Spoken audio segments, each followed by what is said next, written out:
Good morning, Opening Pathways viewers. This is Tom Lenoble. It's great to be with you again. And today I have Kate Assaraf with me. And Kate is the CEO and founder of Dip Sustainable. I want you to know right up front, there's more to Kate than Dip. So I'm really looking forward to you learning about that. Kate, welcome to Opening Pathways. Thank you, Tom. I'm really honored to be here with you. I am just thrilled about it for us to have this time together and for you to be with the viewers. So let's just jump right in. I am really interested in what sparked your idea to start Dip. What is Dip? So Dip is basically we're plastic-free hair care. So we're shampoo and conditioner bars is the bulk of our business for anyone who has been disenchanted with sustainability before. So I found that there was this growing resentment towards sustainable brands and sustainable products because they seem to focus so much on the plastic freeness of their products and not so much on the performance. And I realized I've been in the beauty industry for 20 years and I knew that that tension between performance and sustainability. I don't think that that tension needs to exist. I think both things can be true. I love this. I know when I spoke to you the first time, the next time I took a shower, I looked around my shower at all these containers of, that are there, and I thought, wow, you know, these could all go away, but would it work as well as I think some of these already do today? So I love where you're working on this. I want to know what was the moment working with Dip that you said, this is my path. There have been quite a few, moments where my heart has exploded. But for me specifically, it was when I discovered refilling on my own. And for anyone that doesn't know about refilling, it's when there's a store that exists in your town where you can bring your empty jug of laundry detergent or hand soap, or you can refill pasta or spices. There's many different kinds of refill stores. I noticed that these places were the hubs of where people were talking about real sustainability and real problem solving. And for me, my heart exploded when I realized I could actually use my brand and my products to drive traffic to this kind of store and this kind of entrepreneur that, it's like punk rock economics to open a refill store in the days of Amazon. And I think that was something that just it felt like the purpose was bigger than shampoo and conditioner, because if you go into one of these stores, say you're going to buy Dip or not buy Dip, you then get exposed to all the vetted products that someone has painstakingly tried every version of the Ziploc bag replacement and put the best one on the shelf, or every shampoo bar and put the best one on the shelf. And I think people are so frustrated with digital marketing and review pollution and trying and doing so much research to buy every single thing that curating the best of the best sustainability and using my brand to get people into those doors it's the proudest thing I love for that. my company. So tell me this, you've been doing dip a bit of time now. How have you fundamentally changed? What's different about you personally since you started it? I realized that success means different things to different people, and I've learned how to metabolize what success really means. And for myself and for my own lens, success means springing out of bed in the morning and knowing that you know, I've created a company that's redistributed $5 million into local economies by the way we get people off of our site and into local stores. And I'm able to spend time with my two sons um, the whole while I do it, because I'm a mother and childhood is very fleeting. And so the most time I can spend with my family and balance work and life and live comfortably and create income for others, that's success to Yeah, me. I love this idea. I was in LA a few months ago and I took the opportunity to have dinner with my niece, and Mhm. I was in the room when she was born. And I Wow. changed her first diaper, which when she was a teenager, she asked me to stop telling people. But then when she became an adult, she told me it was okay. But I looked at her as I looked at her 33-year-old self, and she goes, "What are you looking at?" And I said, "How did you get older? I didn't, you know." But what I was realizing in that moment is how fast it really does go. And I Yeah. mean, really, I mean, it's such a special time to cherish that you don't get back. So I'm glad that you've created a life that you get to experience that with your kids. That's special. So, I've learned on this podcast, I know it's true for me as well, that we had someone early in our life. We had somebody very early on our journey that influenced who we are today. It may not be who we became today, but there was definitely some influence. Who was that for Kate? I mean, without getting too choked up because I don't have her anymore, it was my mother. Um, my mother, so I'm the youngest of four, and my mother, I'll give a brief intro to who she was and bigger than life. But she met my father, who's Iranian, in London when she was studying. She moved to Iran. She lived there for 15 years. And in her early 20s, she had three children and managed to teach French and German at university level in Farsi in her early 20s. And then they moved, she and my dad moved to the United States during the revolution. They escaped. Moved is a nice way to say it. So they escaped. And then she got her PhD in anthropology and had me. And so she was someone that really created her own rules, and she created her own, um, I don't know, masterpieces. She was like a master knitter. She was a college professor. She was a very experienced figure roller skater. Like, she was someone that wasn't contained in any kind of box or any kind of um rules. She was very much an eccentric who loved um loved kind of just paving her own way and marching to the beat of her own drum, all those cliche things. But that's who she was. She's very weird and awesome. I love it. She got every breath out of life there She was to did. have. That's what life, I think, is all about is Yeah. we have this one wonderful life, and whatever we think happens when it's over, which is the great mystery, by the way, whatever our Yeah. faith or belief is, it's still the great mystery. But this time that we have here is, I know to me, very precious, and I want Yeah. to fill every minute of it. So I love hearing that about your mother. I wish I could have met her. Thank you. Tell me this. What values have guided you from the start, and which ones have deepened recently? So the values that have guided me from the start is your responsibility to others. So despite all of my mother's talents and amazing things about her, she was never someone who was very good at making money. And at some point, it was very in vogue. My parents split. They had a very hostile, in vogue 90s divorce that took all of their money.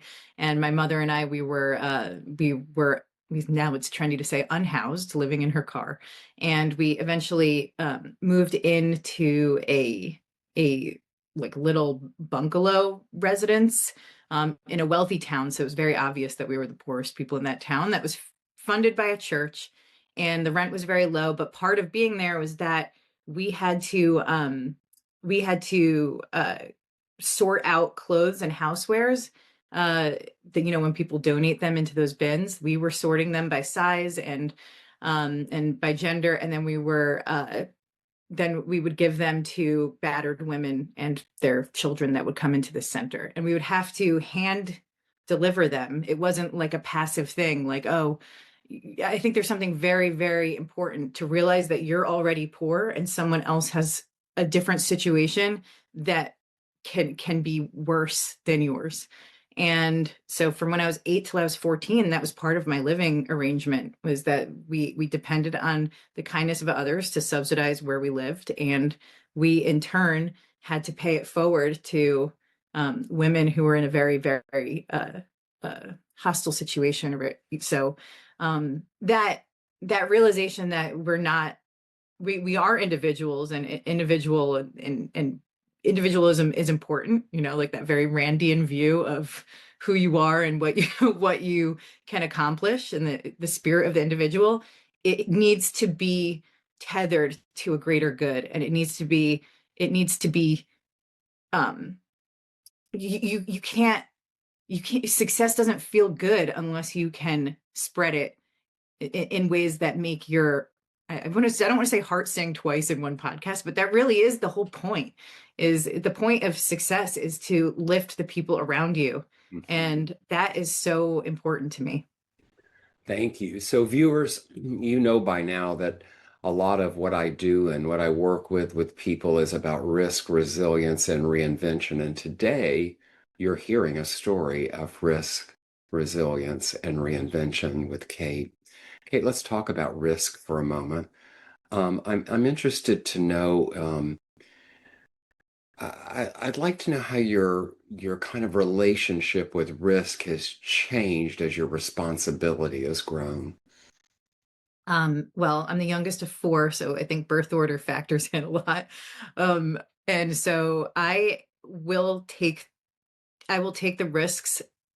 I'm also an economist. I study economics, so I can see the risks in terms of these like decision trees. And one of those biggest risks I took was we didn't have a lot of money with dip at the time, and our contract manufacturer took a big chunk for a purchase order deposit for a purchase order, and then announced their bankruptcy. So we got no money, no products. And I took the risk of starting my own factory here in America, which is an expensive way to produce things. And I took some of the employees that were displaced and hired them, um, because that seemed like the right thing to do. You know what I mean? But that was one of those risky moves where everyone around me was like, just find another contract manufacturer. And I was like, no, I'm attached to these people. I know that that factory that employed a lot of people. Like I want to make sure that we can continue life for them. And so that is how I ended up with my own factory. I love this. I call it thoughtful leadership. I remember when I was at Walmart.com and I had a mandate um, to get rid of the outsourcer basically because it was an Mhm. ugly word at the time at Walmart, big Yeah. Walmart. And as I went around to places looking at dark stores that I hope to never go again, I finally realized we're going to put three or four hundred people out, up to 500 at the holiday out of work. Yeah. And maybe I should just buy this center because if I move my business, they're going to have to close it, and all these people are going to be without a job. And I remember the day that we had the kind of welcoming and made it final, and the mayor was there, and we had like a big party and stuff and everything of how good that felt, knowing not only was I going to have the business sense for this consistency, the sustainability, but that I had done something good as well for people and people I cared about. That's Big, big, amazing. big applause to you for doing that. Thank you It's so so much. cool. How does Kate know when to pivot or push through? Um, so having a very agile small team, there's seven of us, pivoting is an easier thing.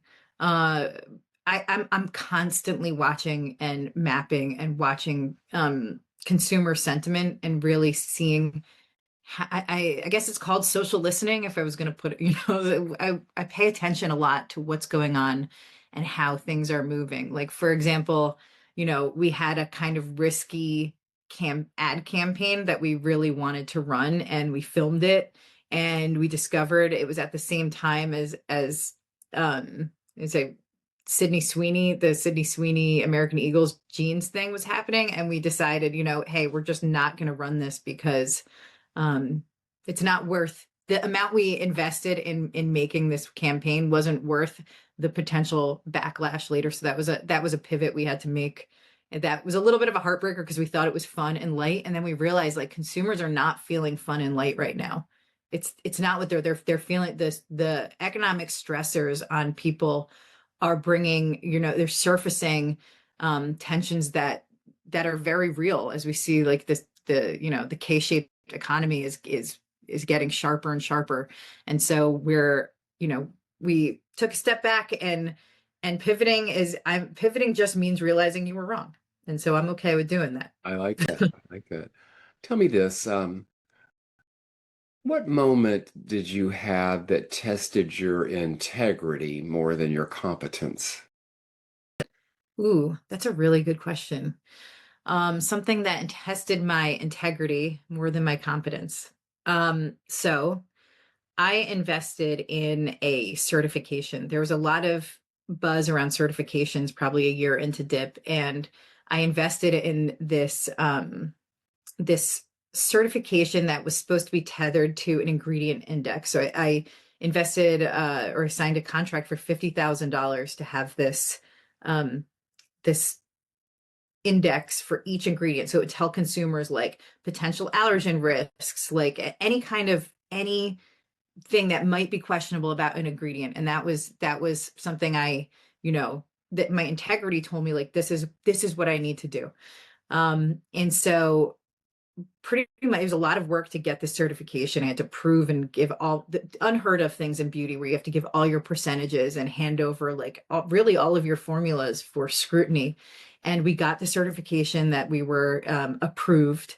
And the thing that really questioned my integrity was when I had signed that contract and that certification had sunsetted. This is their nice way of they put it. They sunsetted their index, so I was out all of this money and had nothing to show consumers who really, really wanted to. The consumers are hungry for reality. They want to know everything about an ingredient before they put it on their hair, their body, their skin. And I understand that. And I tried to solve that problem for them. And so when the integrity kind of became questioned was when they sunsetted it, and I tried to negotiate with that CEO of the cert and was like, hey, like I think you should give me my money back. And she got very hostile and said no. And so I think my integrity was questioned when TikTok was available, and TikTok favors outrage, and I never put it out there on the social media platform where it really would have gotten a lot of attention, where I could really position myself as a victim and where I could really, really hurt this other CEO's reputation. And so that was one of those things. But I mean, the temptation to do that, because Yeah. it's not a little bit of money we're talking about. I have to sell a lot of shampoo to amortize the cost of what this was, and the intention of it was so, I don't want to say pure and good, but it was very much I was trying to be on the consumer side. And that keeping that quiet and never mentioning that company and just kind of letting it go was a I would say it was a real struggle. Yeah. Yes. Yes. Yes. But I bet you feel good about it now. I do. I think integrity can sometimes be what you don't say. Yes, exactly. Some things don't need to be said. Yeah. Gosh, I could give so many examples of that from my HR days. Tell me Okay. this. Yeah, you know, right? Tell me this. When is fear simply information rather than a stop sign? Oof. I think if anyone has ever had that feeling of someone of envy coming at you, or people want to push you into making a political statement, or this is which is happening a lot right now, the fear of getting canceled like is very real. I think most entrepreneurs feel that, and it doesn't matter how or what you say, someone who's determined to misunderstand it will. And they will take that and amplify it if there's any kind of negativity in them. And so you have to realize that's not a stop sign, because the negative is always so much louder than the positive. You could have, 99,000 like really happy customers, and then you have just one person that like needles you and sticks and tries to convince you that you're in this for the wrong reasons or bad or mean, and it can put a stop to a day. And I allow myself, when stuff like that happens, to let the day like absorb it for the day, but days are so precious, so you can't let it go 2 days. Yep, yep.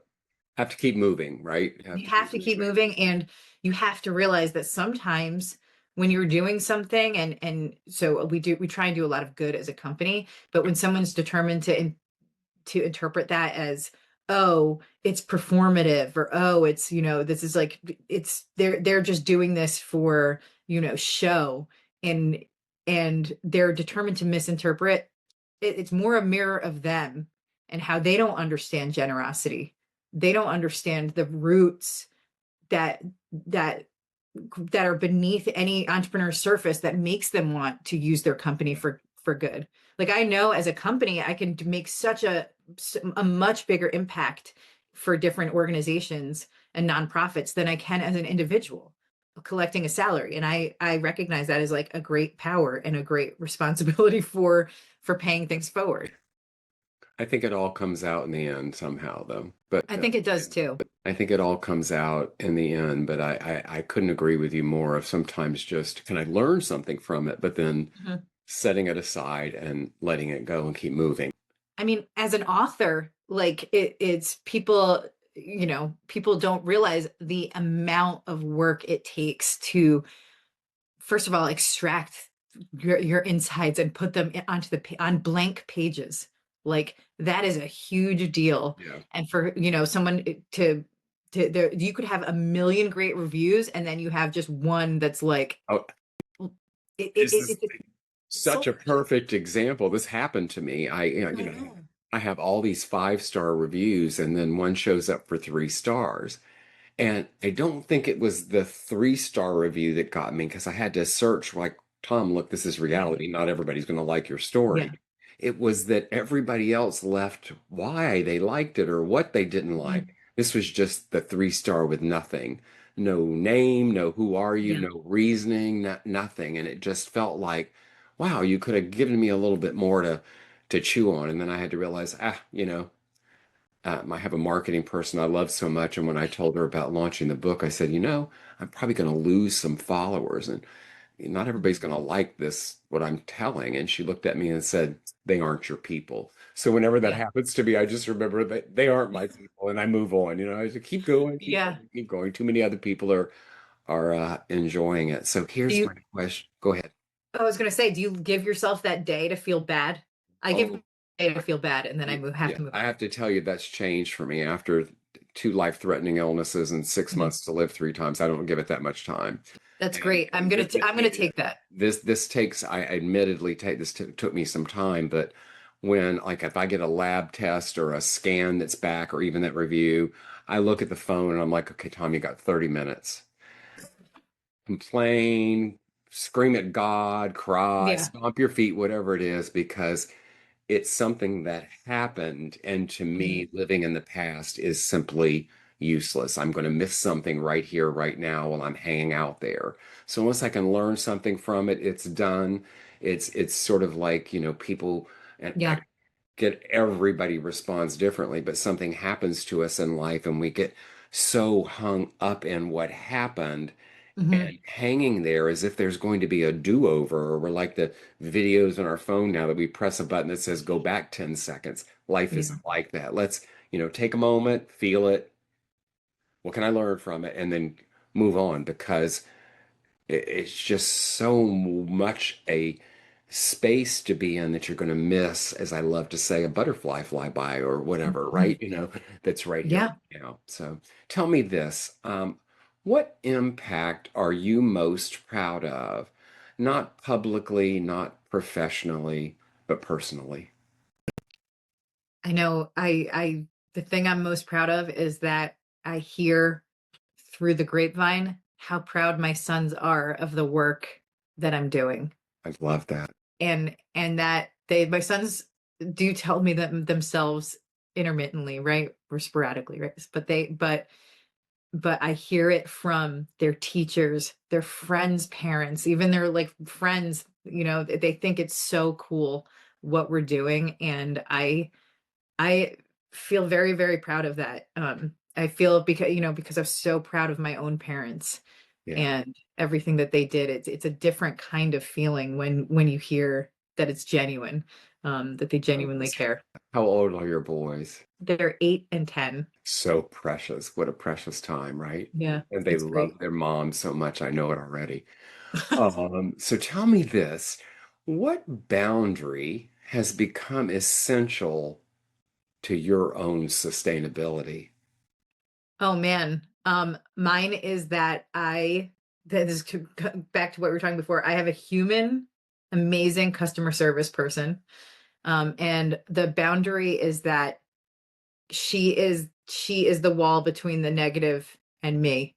And it actually has made my, because it took me a full day. I'm gonna adopt the 30-minute rule, but because sometimes it would take me a full day to get over something that was harsh, or what, it has saved me a lot. That boundary of customers who are unhappy being able to get at me right away. Like, because I have to run the factory, I have to I run the socials, I make sure that everything, I have a huge cloud of responsibility on top of being a parent. And then all the just the normal responsibilities of boring things like bills and housework and all the other stuff that just piles on, whether you have kids or business or not. And that boundary of having just a wall has immensely helped my day to day. Yeah, yeah, I love this customer service. I spent my a career in service operations at some really great places. And I remember this one time I was visiting a huge call center, and I was walking around the floor as I always did, meeting and talking with people, and I could tell a rep was having a really hard time with a customer. And then the supervisor told me that this customer kept calling in and doing the same thing over and over again, and that it was becoming very draining, and it was like literally all the time that the person just Yeah. wouldn't stop. And so I asked a few questions, and then I looked at the supervisor and I said, "Let me take the call." Well, you can imagine all eyes are on me right now, right? First of all, that I was willing to take the call. And second, what is he going to say? So I told the customer who I was, and they didn't believe me. And I said, "No, that's me. You can look it up."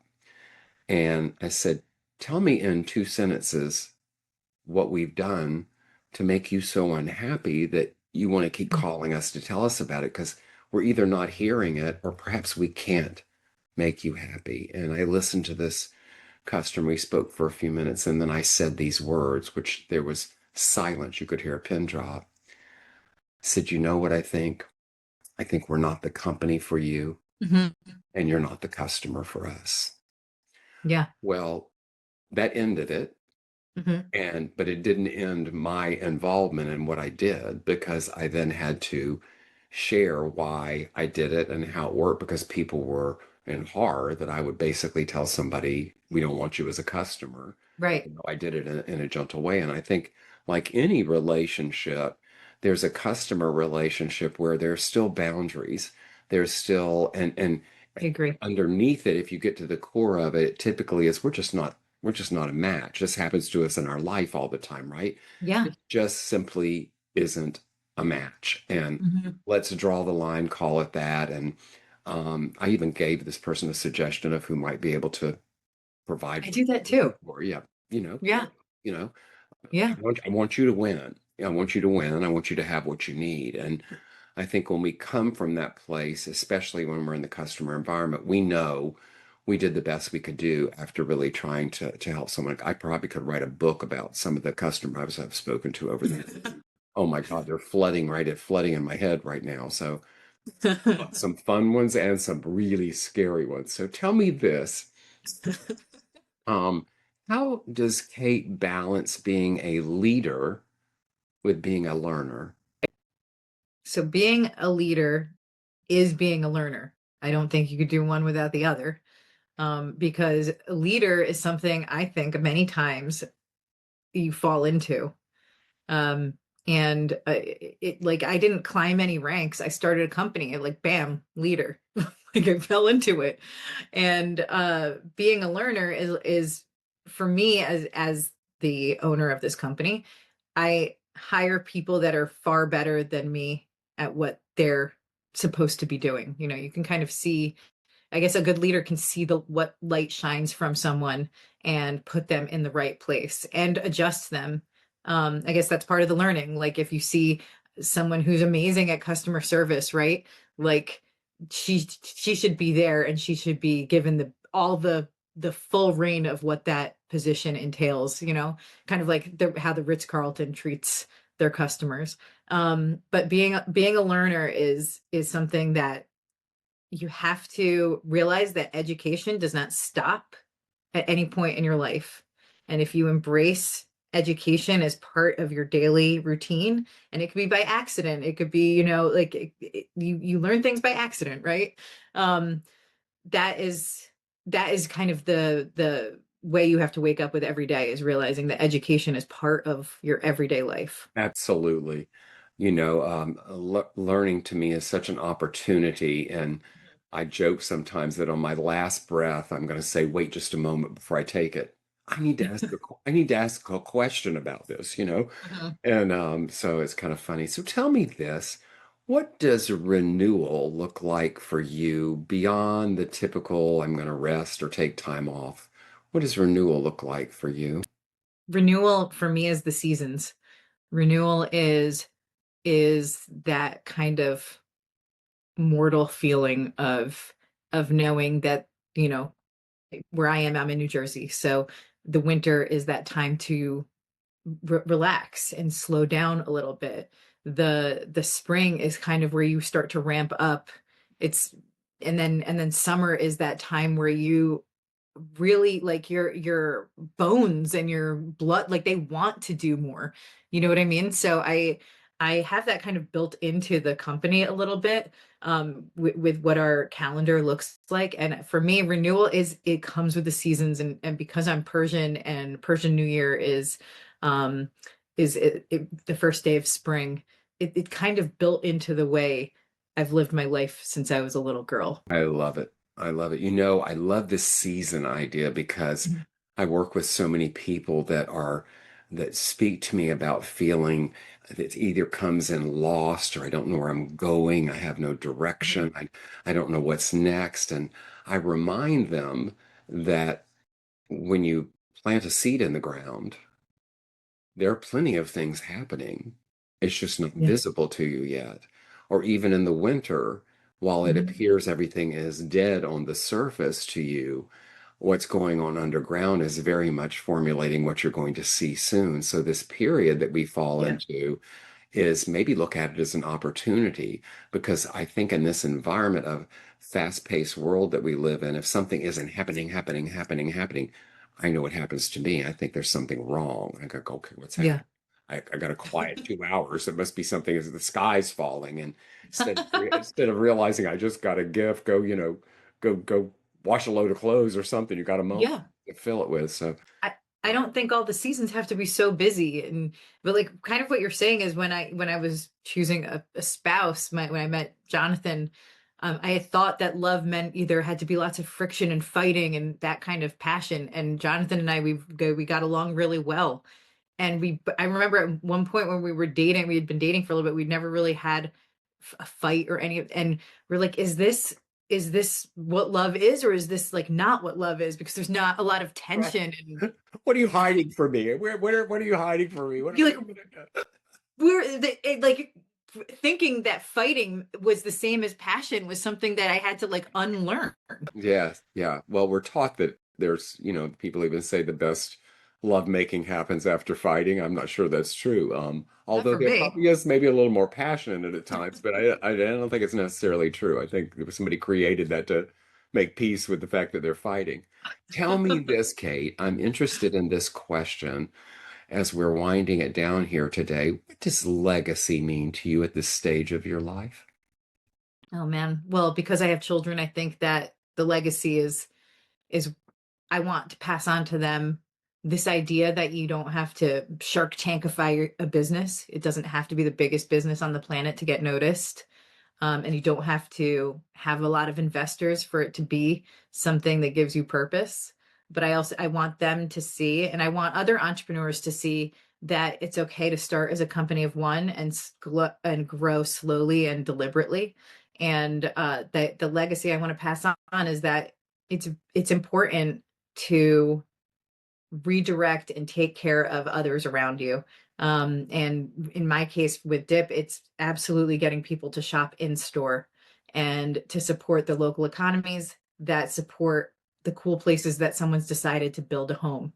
And, you know, whether that means like whatever's important to someone, whether it's that the teachers in their town are paid more, or the librarians are paid more, or, you know, really like, or that the businesses in the town are able to hire your children when they're teenagers to learn about customer service in the first place. I think that it's really important. And I would love for my legacy to be like, we were the brand that kind of turned at like this, the expectations on their head, the expectations to grow via Amazon and grow via big box retailers, and said, it's okay, we're going to support these small guys Yeah, and I love it. I love it. I remember keep it alive.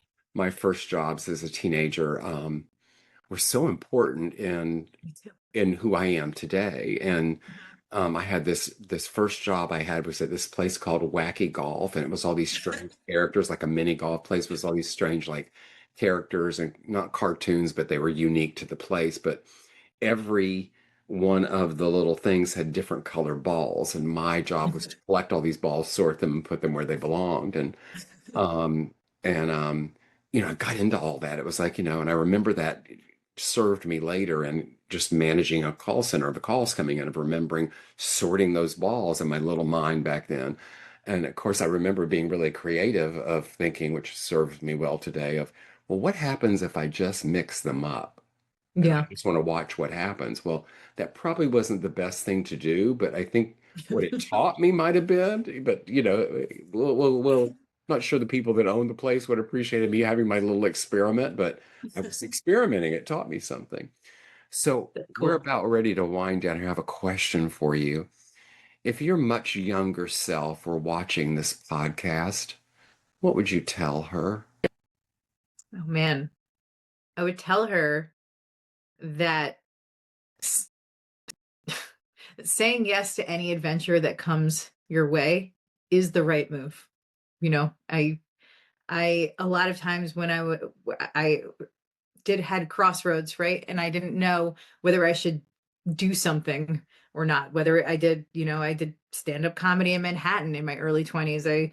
I moved to LA on a whim. I then moved to Paris and London and then to New York, and I followed I followed Jonathan across the ocean at that point, and I toiled with those decisions a lot.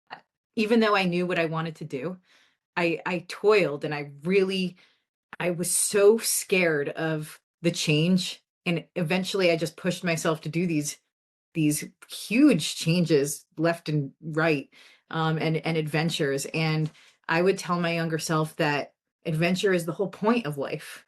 It's the whole reason you should do anything. You should, because you just aren't guaranteed what the life that you think you're going to get, and the only guarantee is today.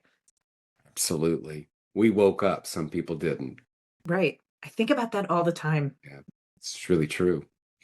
Kate Assaraf, DIP's CEO and founder, what a delight it has been to have you on Opening Pathways today. Please tell us where we can find you and what else we need to know about DIP. Yeah. Well, first, the pleasure was all mine. Thank you for inviting me here. I feel very welcome with just such warm energy. But if you would like to find me, you can find me in the DMs of Dip Already.